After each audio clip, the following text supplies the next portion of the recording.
Hello, my beautiful people. What's good? Now, if you follow ZMBTalks and you already know by now, PARIPESA has jumped on board. Now, here's the catch, guys. You people need to continuously use our promo code, which is ZMB. Now, every time you use our promo code, you get, if rather you use our promo code, you earn yourself a bonus of up to 2,600 kwacha. Now, do make sure you make your deposits of 2,300 kwacha. Now, everything has been made possible because of you guys, because of the followers, because of the subscribers and the views. Now, remember, the bigger the channel, the bigger the guests, and the bigger the money, the bigger the content. Use our promo code. You already know what time it is. PARIPESA, dare to bet, dare to win.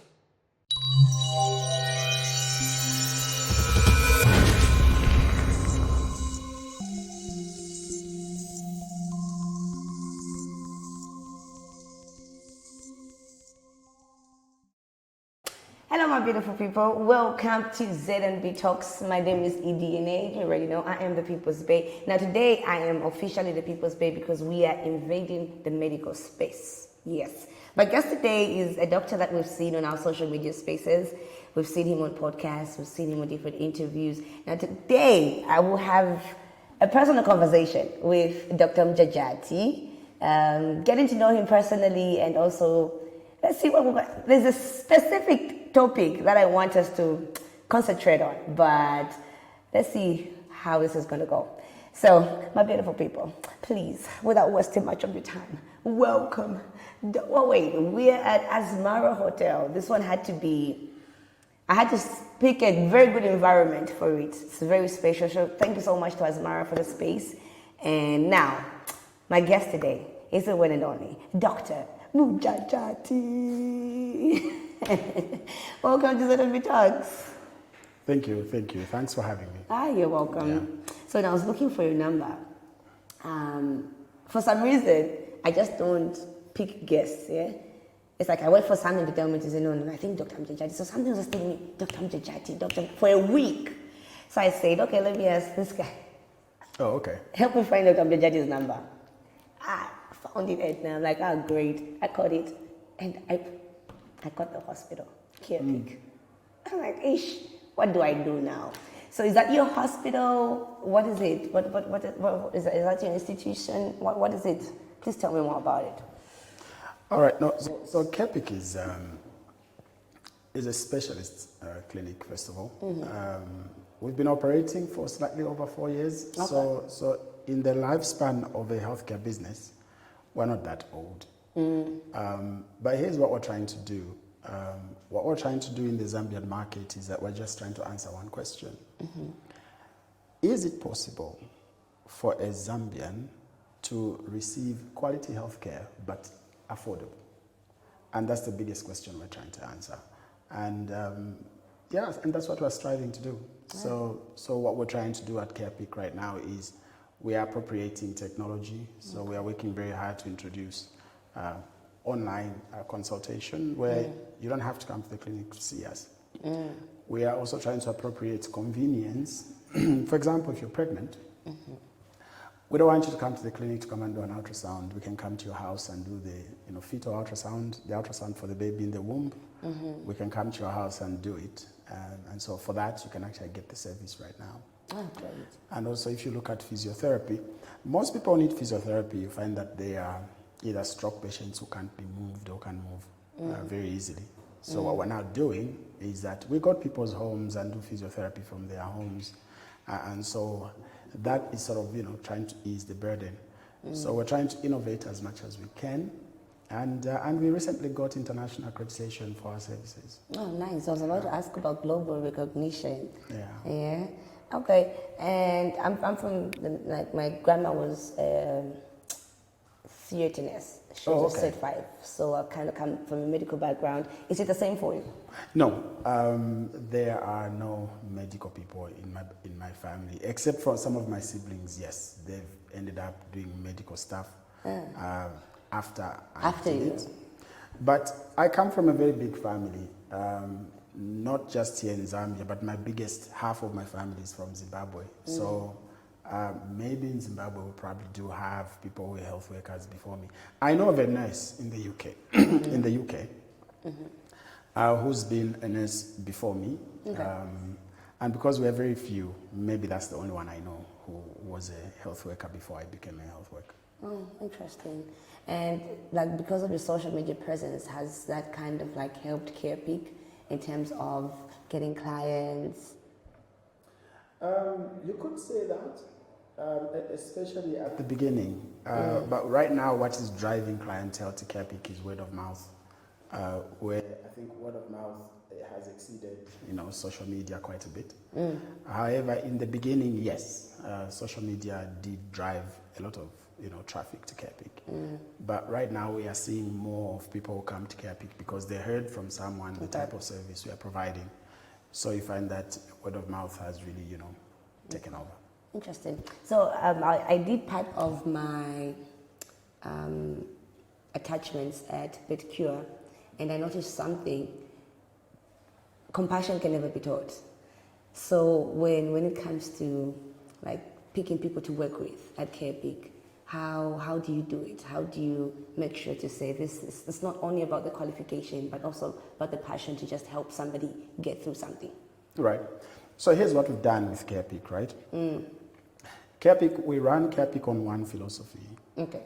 And there's only one thing or one sin or offense you can commit at Carepeak for which there's no forgiveness.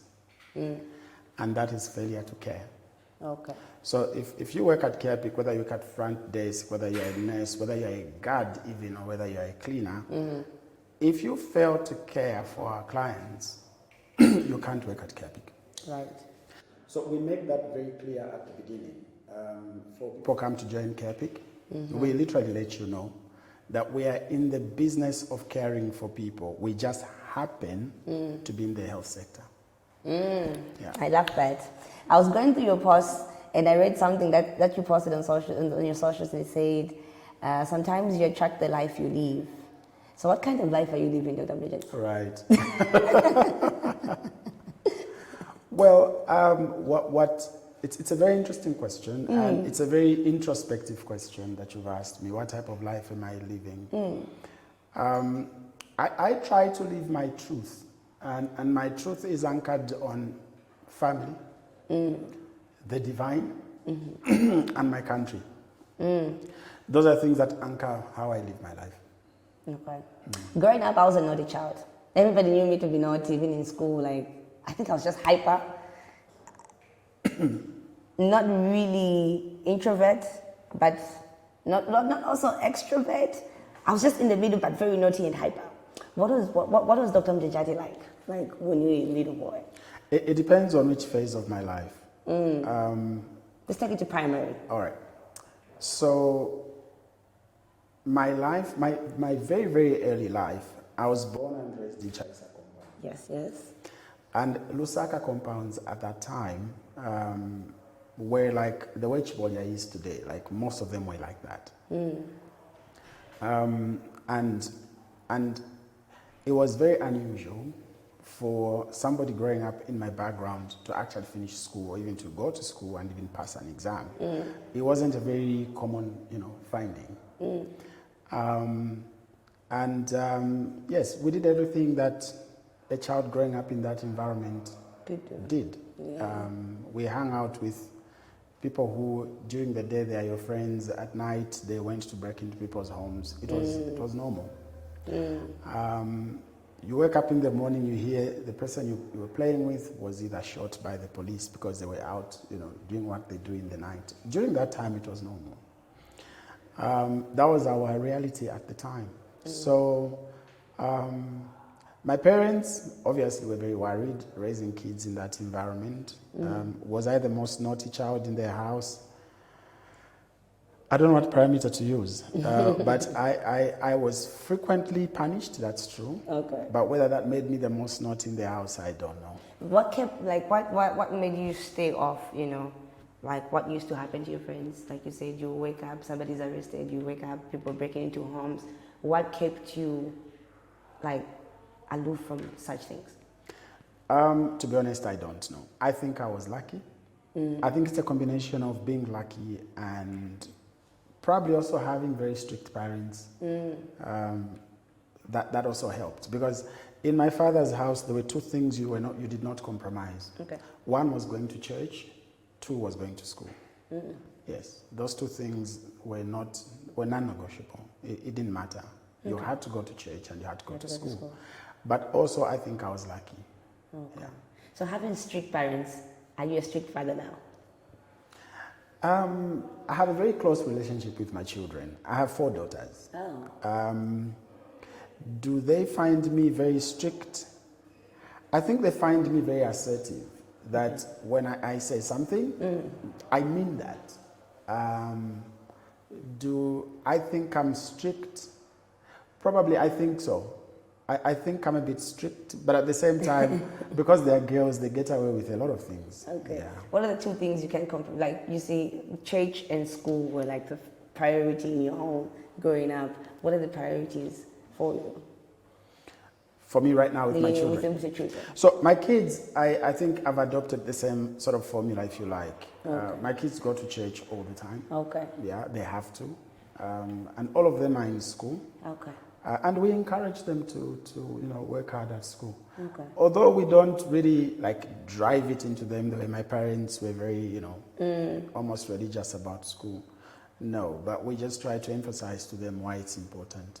And we're lucky that up to this point, they still believe it's important. And I hope they continue to believe it's important. Interesting. You're always telling us on what not and what to eat. What's your favorite meal? Right.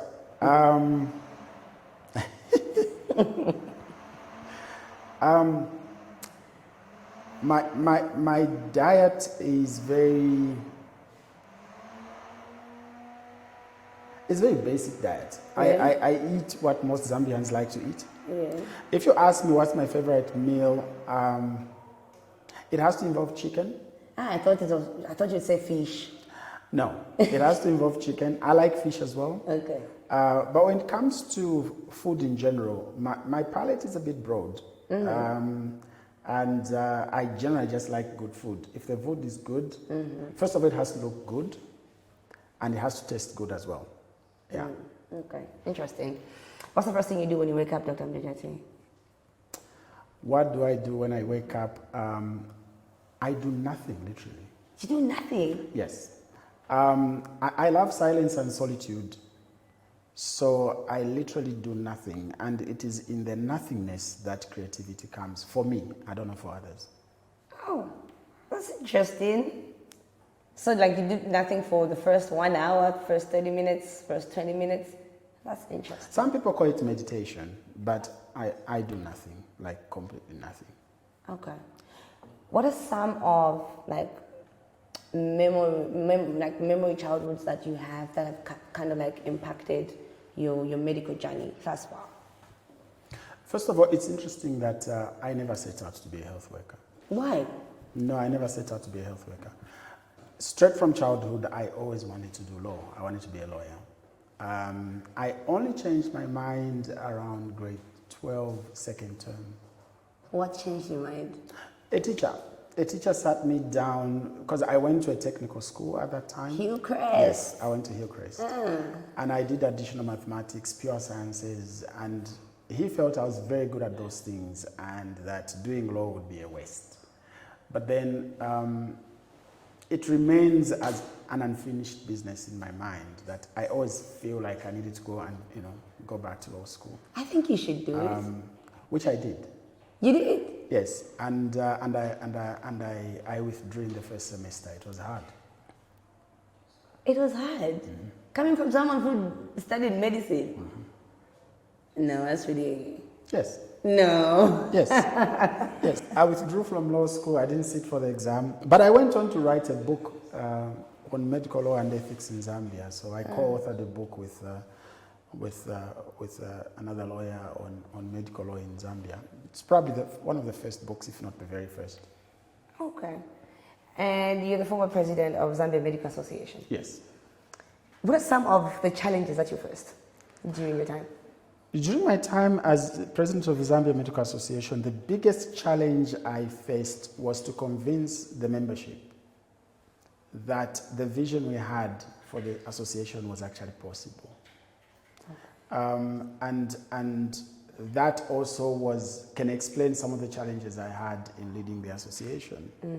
One of the challenges I had was that a lot of times, or there were key moments during that time where it felt like I'm leaving people behind. Like, and that can be a bit of a problem as a leader, that you are pushing in one direction or you're pushing in a certain direction, and the people around you feel like you're going a bit further away from them. They don't fully understand what you're doing.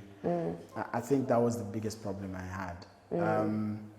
But thankfully, most of the issues we were pushing for, or even we were thinking about and putting in place today, are making sense now, long after I left. For instance? For example, when we joined the Zambia Medical Association, the association had no office. It was squatting at UTH in a very small corner.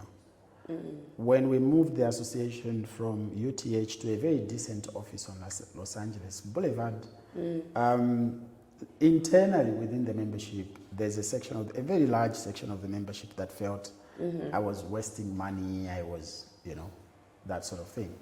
Yeah, but today, they are still in the same office where we had moved, and I'm hearing whispers that they want to even go to a much bigger office. And that was something unheard of before we joined. Would you go back to being president? No. No, I didn't go back to being president. I served 2 terms. Okay. They were very exciting terms. And yeah. Okay. Interesting. What are some of like the moments you enjoyed? Yes. Some of the highlights that I really look back at and I enjoyed the most was, I'll say this because it was in public domain. You can actually look it up. There was a time the former president had a situation at the Independence Stadium at the time during Women's Day. Okay. So he had collapsed in public. Which one president is President Lungu. Oh, okay. Yeah, had a medical situation. He collapsed in public. It was, a public concern. Everybody was worried about him. And I was at my, establishment in Chongwe, minding my own business. Then I was called by, State House, say, look, we have a situation here. And this is the situation. We need you here. So I drove all the way from there, went home, changed, and I went where the president was. And I was received by, very senior government officials. They briefed me on what happened and what they want me to do. And I did the first, I think I'm one of the very few presidents of an association to have done a joint press briefing with a sitting head of state.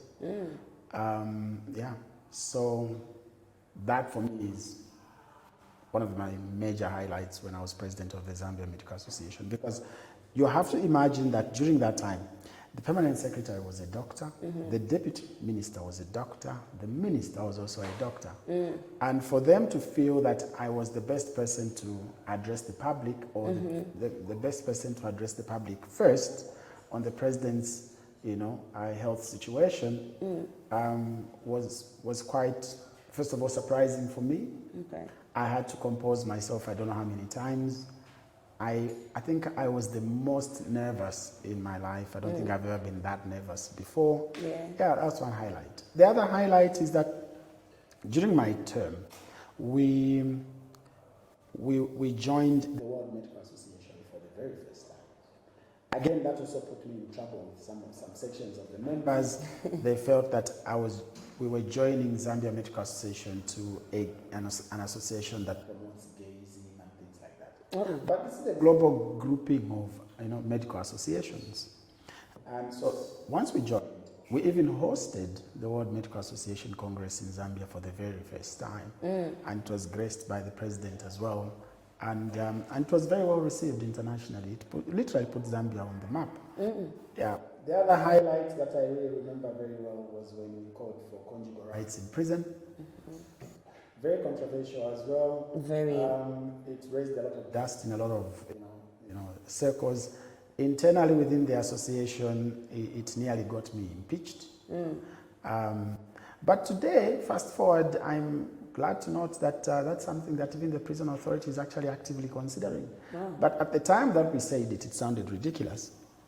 The other thing was the legalization of marijuana for medicinal purposes. When we said that as an association at the time, it didn't sound very popular. But we now have a law actually in Zambia that is legalized growing of marijuana for medicinal purposes. How are they going to regulate that?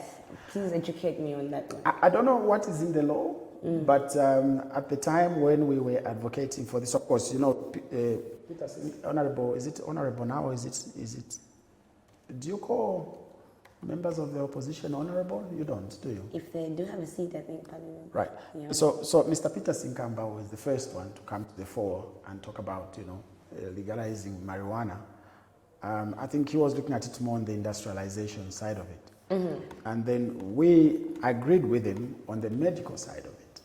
And when we agreed with him, of course, we got a serious backlash from the public and everybody else. But fast forward to today, there's even a law that talks about now, you can actually grow marijuana for medicinal purposes. I mean, who could have thought? What are some of the diseases that marijuana can cure? Prominent is things like asthma, autoimmune disorders, a poor appetite. For example, you have cancer patients who are having very poor appetite. It has been shown to really, boost their appetite. It improves the immune system. It also does very well with glaucoma, things like that. Oh, okay. Now, you're the first doctor I'm interviewing. I've interacted with a number like Dr. Chizia, but I've never really asked this question. It might sound, shallow, but I want a genuine answer from you. Like, for one to be a doctor, do they necessarily need to be smart or intelligent? Or maybe they can learn to be? I think to become a doctor, really, it just takes dedication. You don't have to be the smartest person in the room to be a doctor. You don't have to be. If you are really dedicated, because it takes long hours, by the way, it takes you away from a lot of social interactions. You lose friends. The whole time I was in medical school, I had no time for my friends. The only friends I had were people I was in class with because we had similar problems. So I had no time to go out and socialize, meet people or things like that. No, you don't get that when you're in medical school. So I think it really takes a lot of dedication. You don't have to be the smartest in the room. Interesting. How do you manage entrepreneur, doctor? How do you juggle both? Writer, author, influencer now. I find the title influencer quite troubling. Why? I don't think I am. What's the definition of influencer? You influence the whole nation to eat watermelon. To some extent, to even vote for a certain party.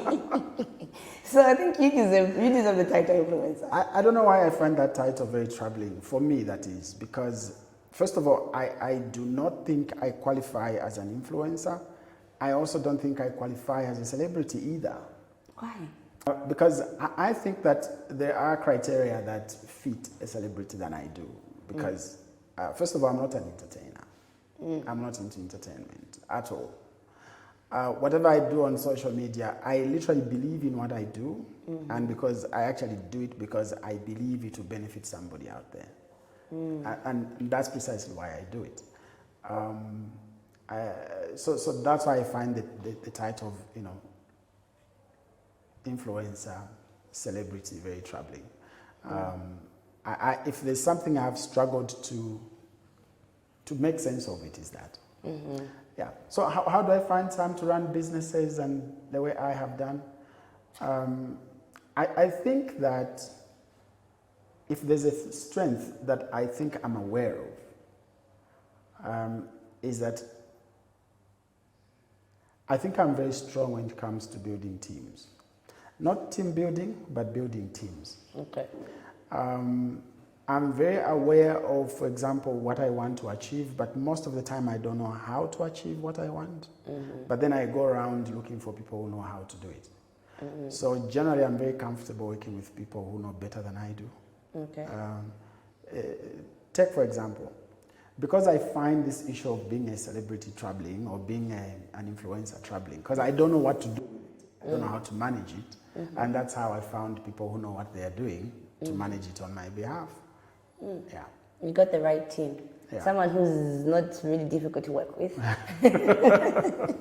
He understands the business. You made a post about toxic relationships the other day on your Facebook. Talk to me. Yeah, toxic. How do you know it's toxic? Right. Some of those posts, by the way, are not done by me. They are done by anonymous. So I also get surprised like everybody else when she posts something. Yeah. Yeah. But okay, how do you know something is toxic and you just need to leave it?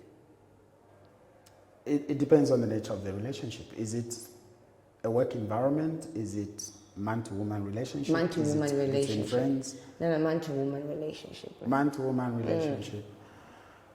Well, if you feel controlled, and I think that's one, where if you feel controlled, where you feel your choices don't matter, your voice is not counted, decisions are made for you, then you know that, okay, here, this is not. It's not my place. Yeah. I was looking at some of your qualifications, human biology, medicine in internal medicine. Please help me with that. Okay. What is that? So, the way it is that when you're studying medicine, right, for the University of Zambia, you first of all had to get your first degree in human biology. Okay. So I had to get that degree after 4 years. And then I went on to study for another 3 years to make it 7. The next 3 years I was studying for a degree in surgery and a degree in medicine. So but after 7 years, those are the degrees I had. Human biology and a degree in surgery and in medicine. Then I went on to do a master's degree in internal medicine. Now, internal medicine takes a bit of explaining for people to understand. I've never understood why. If I told you I was a pediatrician, you would know that I deal with children, right? Yes. If I told you I was an obstetrician and gynecologist, you know that I deal with women's health. Yes. If I told you I was a surgeon, you know I cut people for a living. Yeah. But then there's another branch of medicine that remains, where adults, for example, have diabetes, hypertension, headaches. Where do they go? They go and see a physician like myself who has done internal medicine. That's, because there are basically 4 major branches of medicine. Pediatrics, obstetrics and gynecology, surgery, and internal medicine. So internal medicine is like the opposite of pediatrics, but for adults. Okay. Yeah. Interesting. Yeah. Diabetes, that disease. How can are we trying so hard to combat it?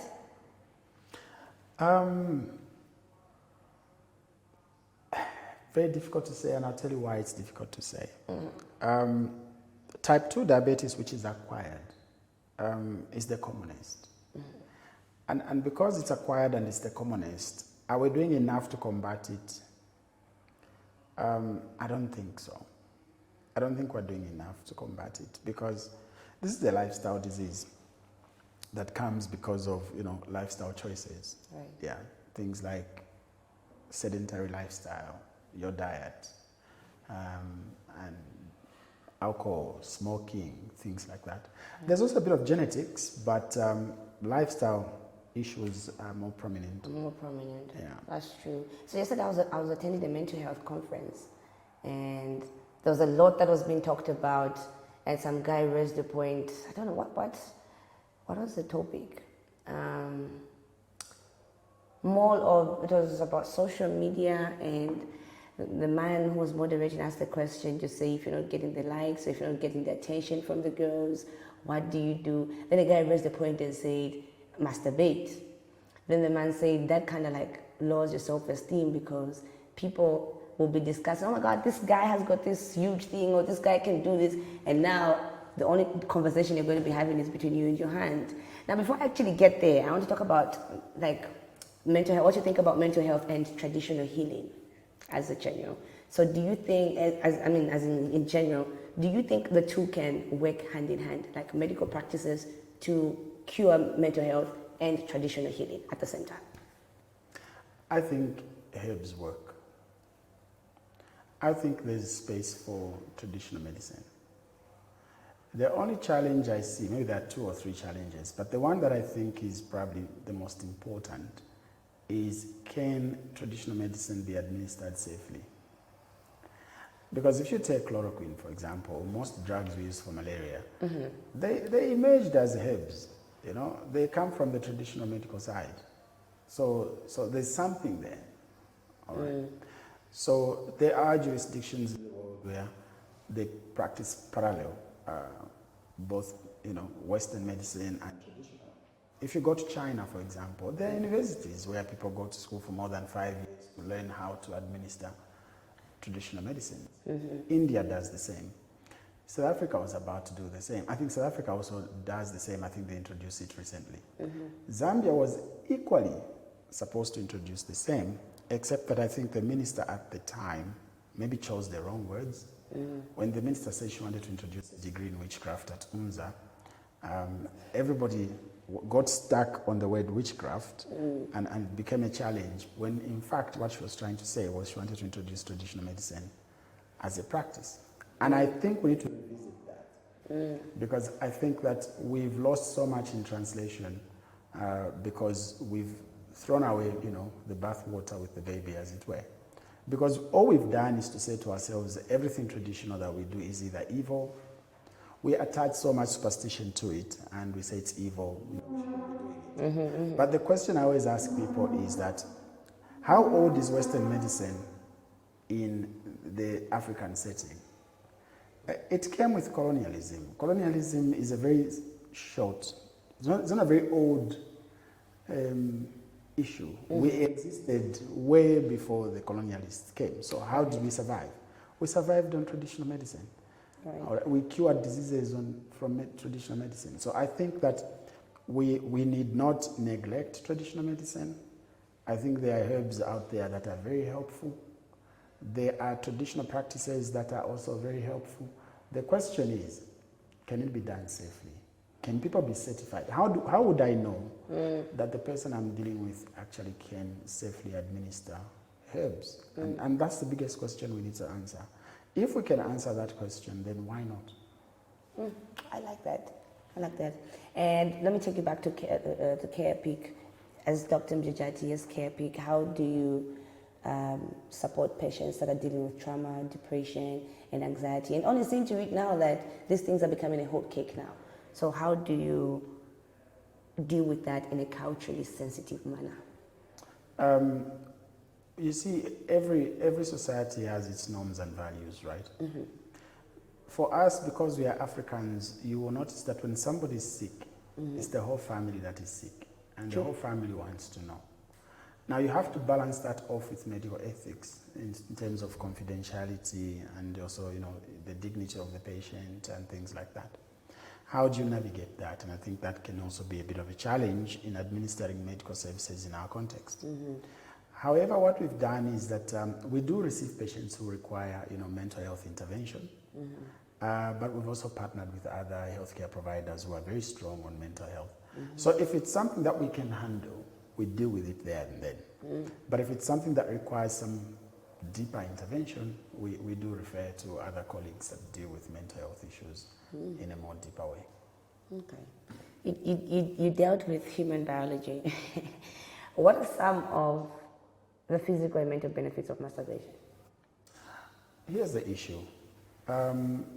With masturbation, you need to be very careful, and I'll say this. People like asking, is there a health risk as relates to masturbation? From a scientific and medical standpoint, we have not come across any health problem with it. Now, in saying so, I am in no way promoting masturbation, particularly in a Christian nation like ours. One needs to be a bit careful. The biggest challenge you have with masturbation is when you have people who are overly religious. They tend to have problems, especially, you know, they tend to have, you know, self-hate, self-condemnation, and things like that. Guilt. There is no real or rather tangible health risk to masturbation.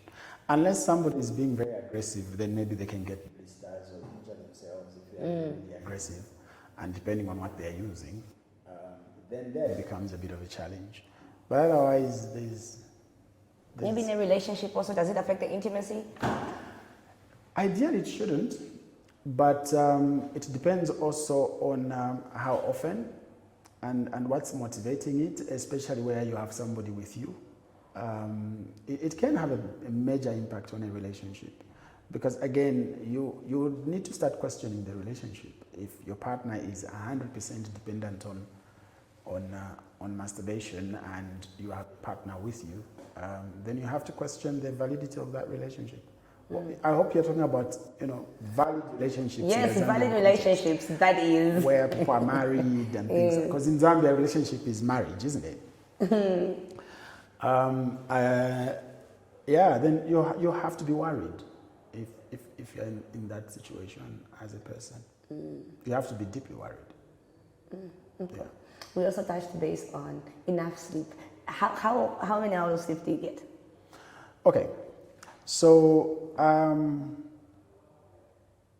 at whatever time I sleep, I will 100% be awake at 03. So every day your day starts at 03?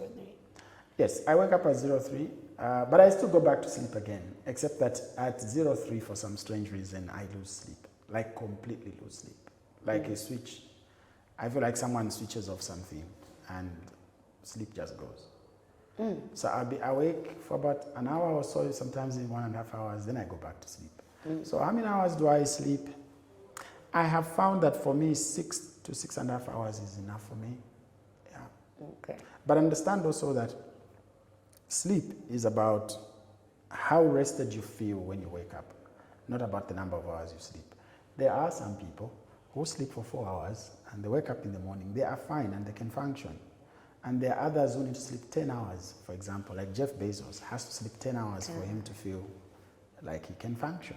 Now, I can't sleep 10 hours. It's just not possible. I'll be useless after that.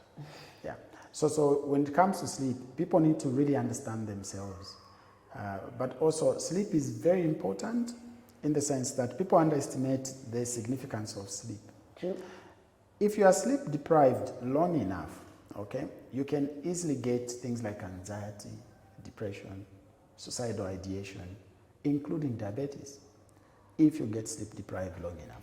So sleep is not just a case of closing your eyes, switch off the lights and things like that. Even the type of bed that you're using matters. The sheets, the pillows, everything matters. Even the color of the room matters sometimes. Even the color of the room? Yeah. Interesting.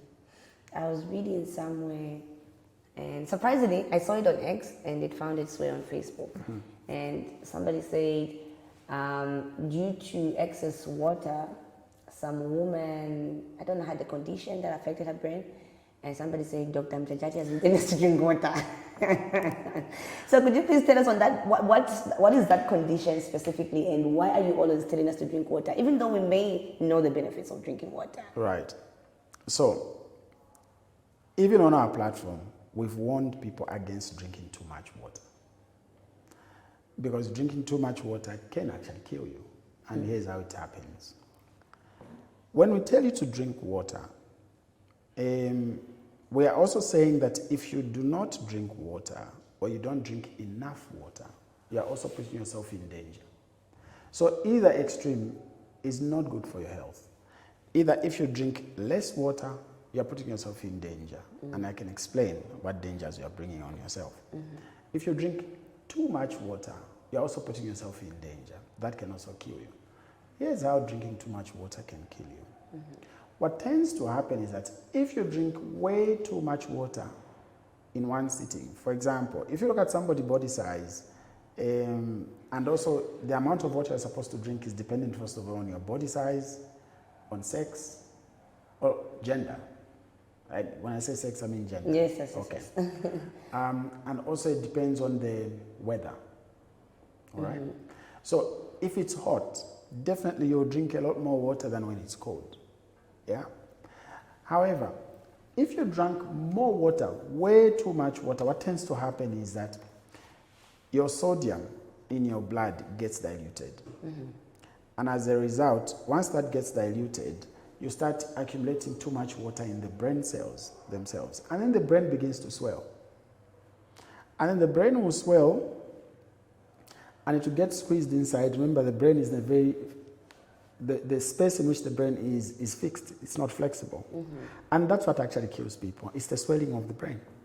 So you get too much water in the brain and that's what actually kills you. So people need to be very careful. So when we say drink water, we mean drink water that is appropriate for your body size. Now, how do you know that I'm not drinking enough water or that I'm drinking too much water? Use the color of your urine as a guide. For example, if the urine is dark yellow going towards brown, you know you have not drank enough water. You have to drink more water. If the urine looks like water literally, it has lost its color, then it means you're drinking too much water, you're on the verge of danger. So reduce on the amount. That's the easiest guide I can give anybody out there. But otherwise, for example, if you don't drink enough water, one of the diseases that you can easily have is kidney failure. And I want to talk about kidney failure because also it's another it's another disease I've been kind of like familiar with. And I remember at that time when one of my loved ones was undergoing this, we had issues with dialysis. There was not a number of them. So but let me also take you back to when you were a minister of the Medical Association of Zambia. Is it also part of your duties to ensure that there's such equipments in hospitals? Absolutely. One of the functions of the Zambia Medical Association is to speak for the people, to advocate for the people. So you'll find that in as much as the Zambia Medical Association may not issue so many press statements, in the background, they engage the ministry almost on a daily basis. So if there's a problem or there's an issue or there's this thing going on, they are always engaging the ministry in the background. So that's what we did as well during my term. We were constantly engaging the ministry. For example, you have NEMA nowadays, right? Yes. NEMA is one issue that we advocated for very strongly when we were, in the Zambia Medical Association. We pushed very hard for NEMA to be, introduced. So those are some of the things that, in the background, you don't see them in public, but in the background, those are things you keep pushing for. Nice. So the Zambia Medical Association as an association, you may not see it so much, issuing so many statements, but in the background, they do a lot of advocacy for the Zambian patient. Although I wished they engaged the patients and the public a bit more than we are currently doing. Interesting. Stats, but why do you think we've had like a really rise in the number of kidney failures and kidney diseases in Zambia? Several reasons. You'll be surprised that just telling people to drink water, you are preventing a lot of kidney disease. Yes. So that's one arm. The other arm is poorly managed diseases like diabetes. When diabetes is poorly managed, one of the consequences is kidney failure.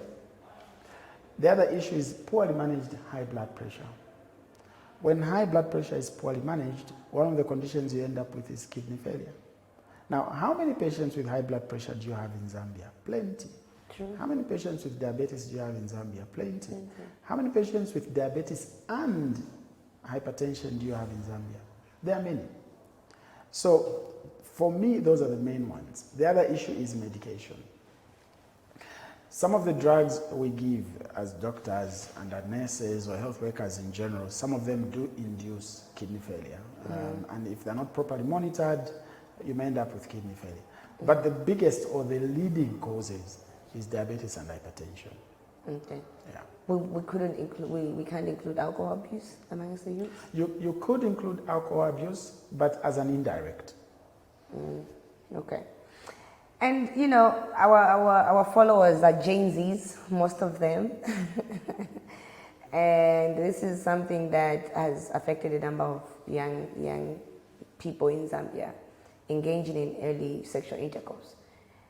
What's like the right age for one to engage? I get it, like 18, young adult, but what do you think is like the right age for one to start engaging in such? Right. So you will find that if you look at the DHS, the Demographic and Health Survey that's done by Zamstats, it will show you that sex debut in Zambia is at 13 years old. So for an average Zambian, for female, the first time they have sex is when they are 13 years old, if not younger. Now, that's a serious problem. It's a problem in the sense that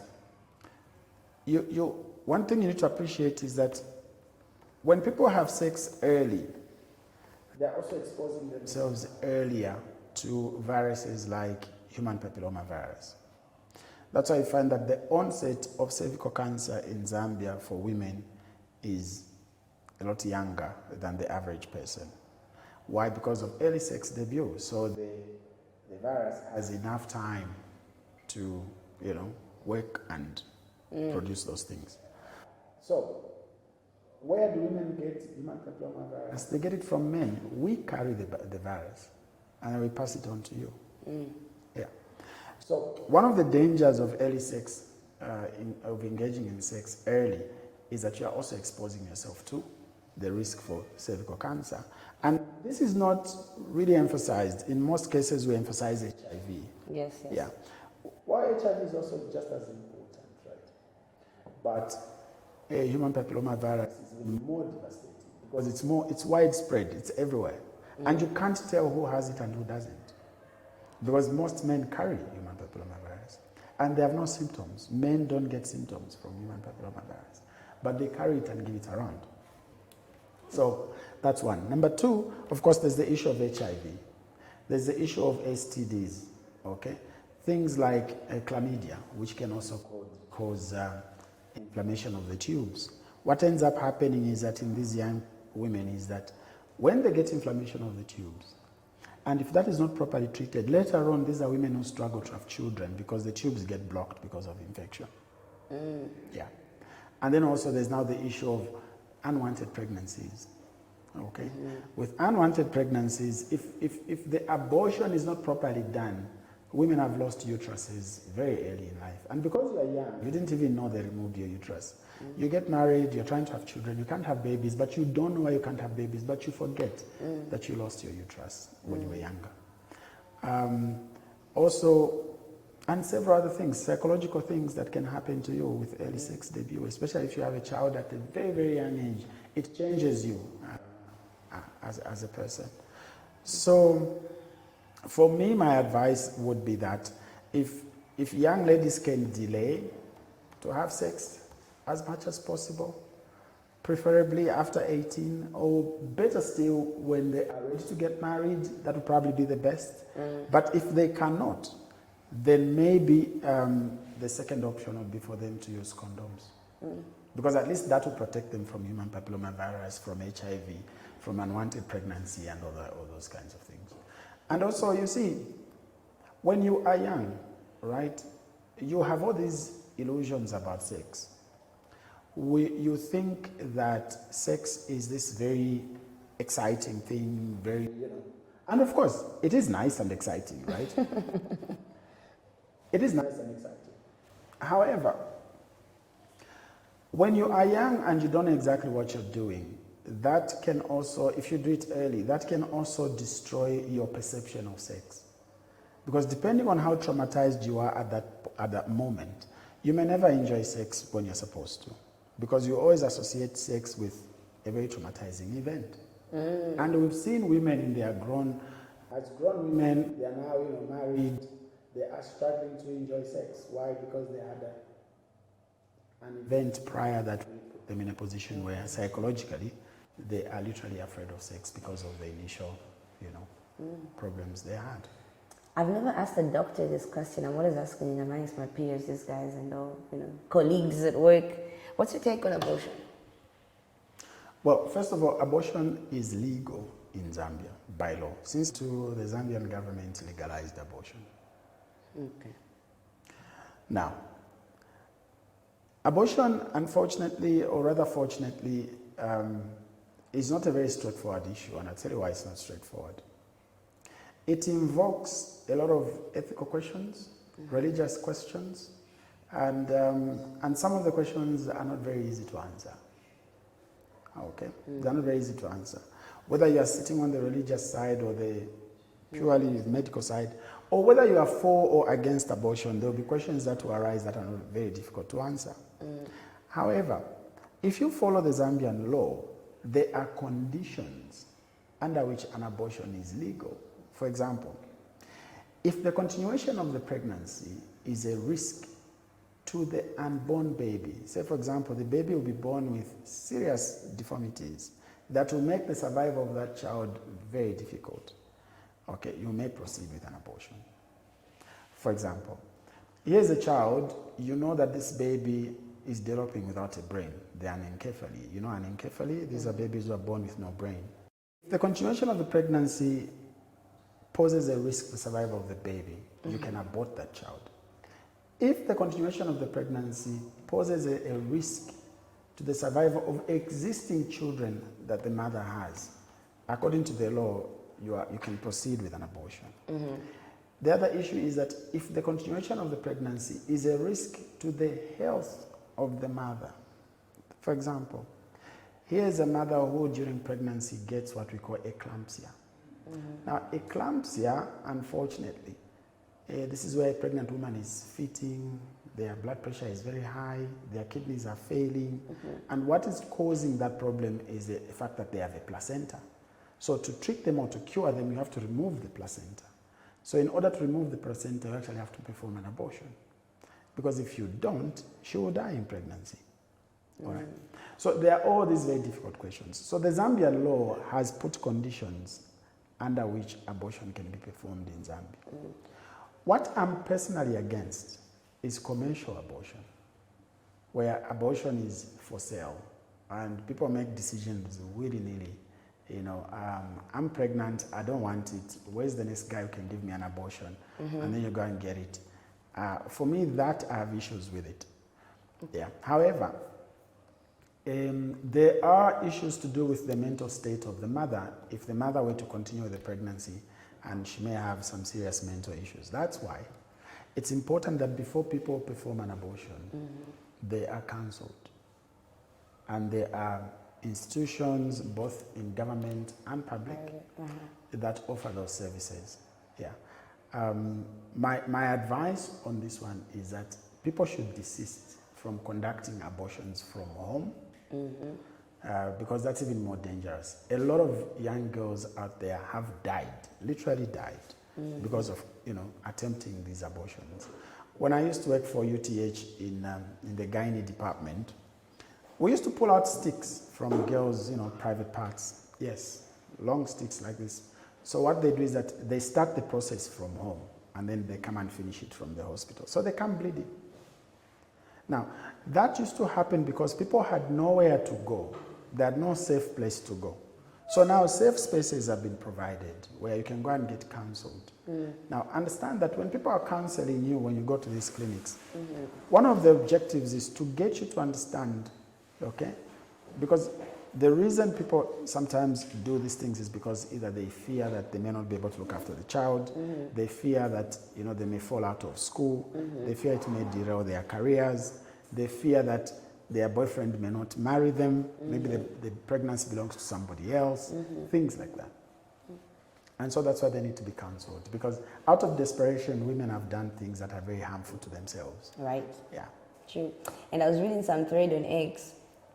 It's just that it can't ring a bell anymore, but the only thing I can remember is somebody posting saying sometimes, yes, you could love your partner, but there are certain medical considerations that you need to inquire before you actually get married.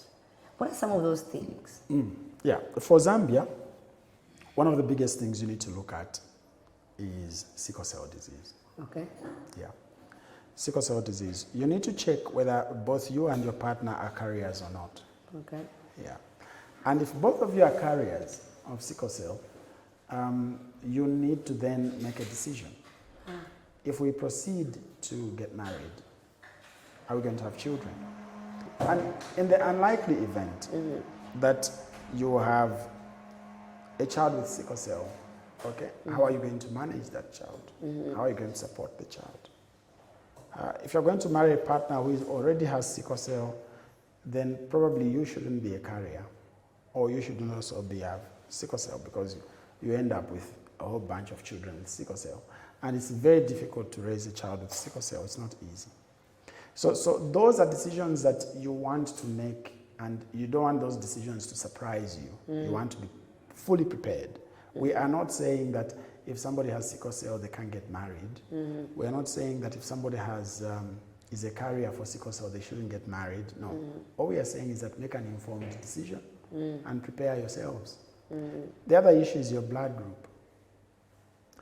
For example, if your blood group is rhesus negative, right, and you have a baby with somebody who is rhesus positive, what will happen is that your first pregnancy will be fine.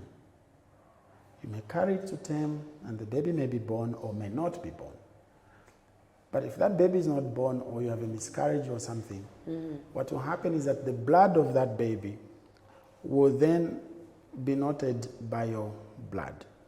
And your blood will reject that blood type. Now what ends up happening is that all the subsequent pregnancies you have after that, your uterus will be rejecting them. Have you come across women who, they get pregnant quite all right, but along the way, quickly, they have a miscarriage. Yes. Yeah. So those women, if you check, you find that they are rhesus negative with their blood, and no intervention was taken to prevent that from happening. So the intervention that needs to happen is that if you are rhesus negative, it's very important that at your first pregnancy, there's an injection that you get to stop your immune system from rejecting babies. Now, that's why you find that when you asked me earlier about, young people are having sex, indiscriminately, that's one of the dangers you're putting yourself into. First of all, you don't even know your blood group. Learn your blood group. Because should you get pregnant and you're rhesus negative, chances are that if no intervention was taken at your first pregnancy, you will never keep a pregnancy. Oh, wow. Interesting. And speaking about pregnancies, I'm not going to mention who, but there's a socialite who just announced that she's expecting, and now people are like, hey, what's going on? Isn't she too old? And now, based on the diet these days, we change our diet, we drink a lot of things. Has the age for menopause changed in us women? You see, menopause in Zambia, the age of onset for menopause is around the average of about 54. 54, not 45? No, 54. Yeah. So 54, 55, that's the average age of onset of menopause. Early menopause, around 35, thereabout. So there are people who get into early menopause. By 35, they are menopausal. So there's that as well. Okay. So as long as somebody is still having a period, they will get pregnant if they have unprotected sex. Let me understand this, Doc. How does this happen where you could be menstruating but you're still pregnant? Yeah, it does happen. How? Is it based on your hormones? It does happen. Is it a medical condition? First of all, it's rare. It doesn't happen in everybody. But in some people, it does happen that they would get a period even when they are pregnant. It's an issue of hormones. Interesting. Any dangers of late male circumcision? There are no real dangers other than psychological, really. Yeah, other than psychological. Psychological in the sense that, understand that before a male is circumcised, right, they are sexually very sensitive. Okay, they orgasm readily or easily. Now, when they get circumcised, for some people fail to adjust to the fact that they are now getting an orgasm much later. Now, to get used to that, it can be a bit of a challenge for some people. Yes, you want the man to last long, right? But even in some men, lasting too long is a problem. Because you can't go on forever. At some point, it stops being pleasurable. It starts feeling like a chore. Yeah. So that's the challenge you have with late circumcision. That's why I find that with circumcision, it's best that it's done when you're babies. Yeah, get it done when you're a baby because because that becomes your normal. Yeah. Interesting. Interesting. Now, in closing, is there any initiative that you're involved in terms of promoting mental health or any medical education in Zambia? It could be you as Dr. Mujajati, it could be Carepeak, any initiatives that you have that you're pushing out there now? Right. So most of my activities that I'm involved in are the ones I do on social media, really. The other stuff that we do, we are heavily involved with corporate wellness. So we go around in corporate institutions to do wellness programs. So we do health education, we do screening and things like that. But we do it through insurance companies. Okay. Say, for example, if you're a company and you are insured with one company, they can come talk to us, then we go and get it done. So we do, corporate wellness. Okay. And so that we do under Carepeak. Okay. Plus what I do on social media, of course.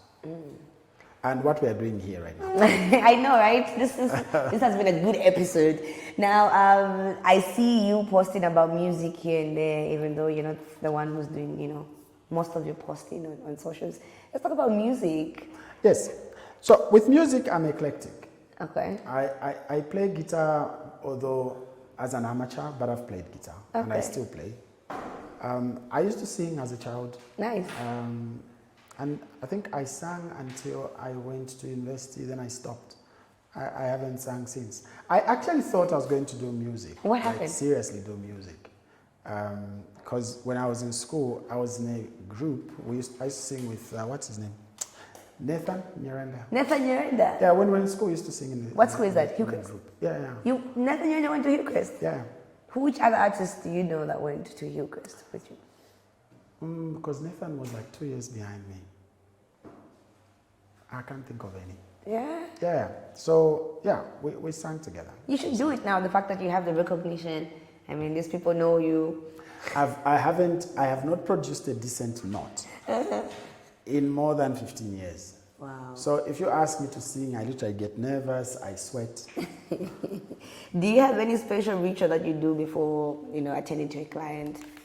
As we prayed, yeah. What is it? Do you listen to music? What do you do? I value solitude.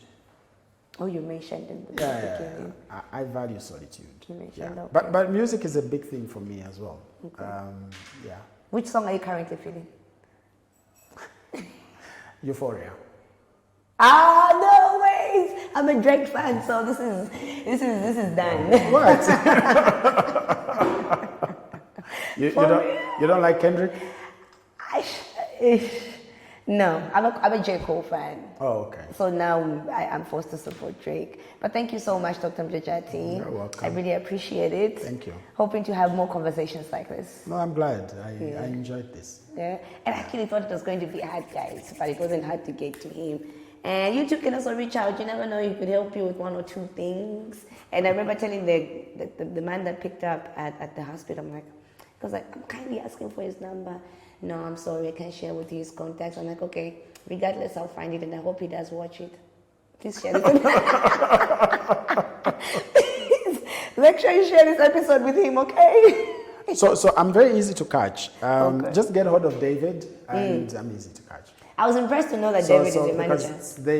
They manage my public issues. Yeah, because I can't do that. I don't even know the first thing to do. So I know nothing about this public life of yours. Wow. Thank you so much, Doc. Yeah. And all the best in Thank everything you. that you do. Right. Yeah, and you know what we always say, right? Elevating the industry. And this one, we were elevating the medical field. You know what time it is? Hashtag elevating the industry. Up in your girl, EDNA, the People's Bay. Till next time. Mwah. Join PARIPESA and access top bonuses, cashback, free bets, and many more.